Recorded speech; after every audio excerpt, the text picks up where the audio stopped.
Hi hello అండి, అందరికీ నమస్కారం అండి. ఫ్రెండ్స్, మనకి ఇప్పుడిప్పుడే మరొక బ్రేకింగ్ న్యూస్ అప్డేట్ అయితే రావడం జరిగిందండి. అది కూడా ఘోర ప్రమాదం, 19 మంది కన్నుమూత అంటూ ఇప్పుడే మనకు ఒక బ్రేకింగ్ న్యూస్ అప్డేట్ అయితే రావడం జరిగిందండి. అయితే ఇందుకు సంబంధించిన పూర్తి వివరాలు అయితే మన వీడియోలో తెలుసుకుందామండి. ఎక్కడ ఏం జరిగిందనేది వీడియో ఎక్కడ స్కిప్ చేయకుండా చూడండి ఫ్రెండ్స్. అప్పుడే మనకు పూర్తి సమాచారం అయితే తెలుస్తుంది.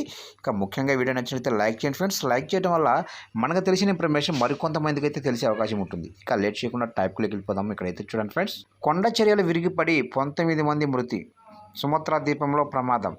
ఇక ఇండోనేషియాలో విషాదం చోటు చేసుకుంది. గత కొన్ని రోజులుగా కుండపోత వర్షాలు కురుస్తుండటంతో సుమత్రా ద్వీపంలో భారీ వరదలు సంభవించి కొండ చర్యలు విరిగిపడ్డాయి. దీంతో 19 మంది మృతి చెందగా అనేక మంది గల్లంతైనట్లు అధికారులు తెలిపారు.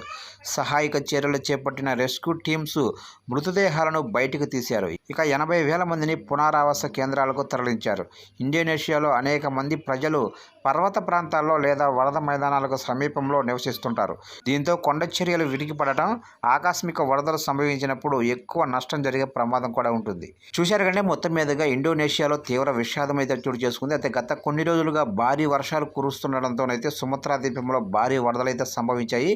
అయితే మొత్తం మీదుగా కొండ చర్యలు కూడా విరిగిపడడంతో 19 మంది మృతి చెందారు. అయితే చాలామంది అయితే దాదాపుగా వందల సంఖ్యలోనైతే గల్లంతైనట్లు తెలుస్తుంది. అయితే ఒక్కొక్కరిగా మృతులను వెలికి తీస్తున్నట్లుగా తెలుస్తుంది.